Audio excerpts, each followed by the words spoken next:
Lukas pasal 14 ayat 1 sampai ayat 35. Lagi penyembuhan pada hari Sabat. Pada suatu hari Sabat, Yesus datang ke rumah salah seorang pemimpin dari orang-orang Farisi untuk makan di situ. Semua yang hadir mengamati dia dengan seksama. Tiba-tiba datanglah seorang yang sakit busung air berdiri di hadapannya. Lalu Yesus berkata kepada ahli-ahli Taurat dan orang-orang Farisi itu, katanya, diperbolehkankah menyembuhkan orang pada hari Sabat atau tidak? Mereka itu diam semuanya. Lalu ia memegang tangan orang sakit itu dan menyembuhkannya dan menyuruhnya pergi.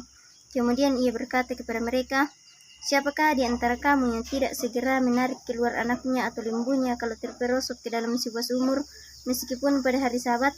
Mereka tidak sanggup membantahnya. Amin. Tempat yang paling utama dan yang paling rendah.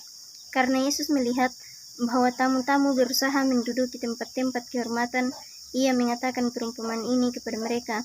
Kalau seorang mengundang engkau ke pesta perkawinan, janganlah duduk di tempat kehormatan, sebab mungkin orang itu telah mengundang seorang yang lebih terhormat daripadamu, supaya orang itu yang mengundang engkau dan dia jangan datang dan berkata kepadamu, berilah tempat ini kepada orang itu. Lalu engkau dengan malu harus pergi duduk di tempat yang paling rendah.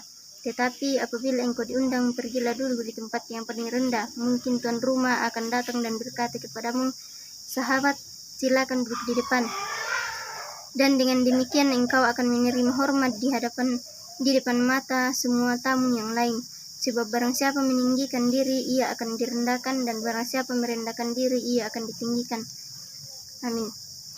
Ayat 12-14, siapa yang harus diundang? Dan Yesus berkata juga kepada orang yang mengundang dia, apabila engkau mengadakan perjamuan siang atau perjamuan malam, janganlah engkau mengundang sahabat-sahabatmu atau saudara-saudaramu atau kaum keluargamu atau tetangga-tetanggamu yang kaya, karena mereka akan membalasnya dengan mengundang engkau pula, dan dengan demikian engkau mendapat balasnya. Tetapi apabila engkau mengadakan perjamuan, undanglah orang-orang miskin, orang-orang cacat, orang-orang lumpuh, dan orang-orang buta, dan engkau akan berbahagia karena mereka tidak mempunyai apa-apa untuk membalasnya kepadamu, sebab engkau akan mendapat balasnya pada hari kebangkitan orang-orang benar. Ayat 15-24, perumpamaan tentang orang-orang yang berdalih. Mendengar itu berkatalah seorang dari tamu-tamu itu kepada Yesus, berbahagialah orang yang akan dijamu dalam kerajaan Allah. Tetapi Yesus berkata kepadanya, ada seorang mengadakan perjamuan besar dan ia mengundang banyak orang. Menjelang perjamuan itu dimulai, ia menyuruh hambanya mengatakan kepada para undangan, marilah sebab segala sesuatu sudah siap.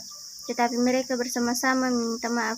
Yang pertama berkata kepadanya, aku telah membeli ladang dan aku harus pergi melihatnya, aku minta dimaafkan.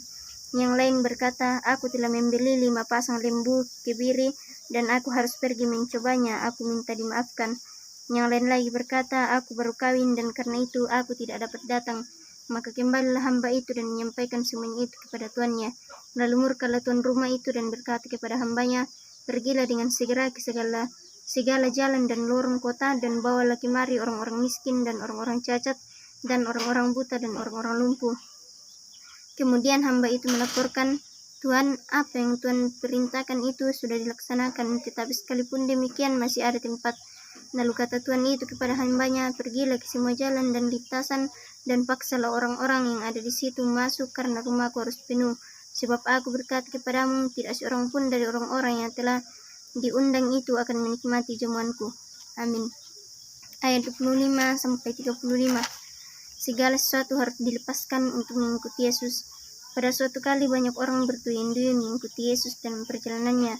Sambil berpaling ia berkata kepada mereka, jikalau seorang datang kepadaku dan ia tidak membenci bapaknya, ibunya, istrinya, anak-anaknya, saudara-saudaranya laki-laki atau perempuan, bahkan nyawanya sendiri, ia tidak dapat menjadi muridku.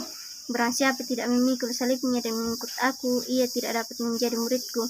Sebab siapakah di antara kamu yang kalau mau mendirikan sebuah menara tidak duduk dahulu membuat anggaran biayanya, kalau cukup uangnya untuk menyelesaikan pekerjaan itu, supaya jikalau ia sudah meletakkan dasarnya dan tidak dapat menyelesaikannya, jangan-jangan semua orang yang melihatnya mengejek dia sambil berkata, orang itu mulai mendirikan tetapi ia tidak sanggup menyelesaikannya. Atau raja manakah yang kalau mau pergi berperang melawan raja lain tidak duduk dahulu untuk mempertimbangkan apakah dengan 10.000 orang ia sanggup menghadapi lawan yang mendatanginya dengan 20.000 orang. Jikalau tidak, ia akan mengirim utusan selama musuh itu masih jauh untuk menanyakan syarat-syarat perdamaian. Demikian pula lah tiap-tiap orang di antara kamu yang tidak melepaskan dirinya dari segala miliknya tidak dapat menjadi muridku. Garam memang baik, tetapi jika garam juga menjadi tawar, dengan apakah ia diasinkan? Tidak ada lagi gunanya, baik untuk ladang maupun untuk pupuk, dan orang membuangnya saja. Siapa mempunyai telinga untuk mendengar, hendaklah ia mendengar. Amin.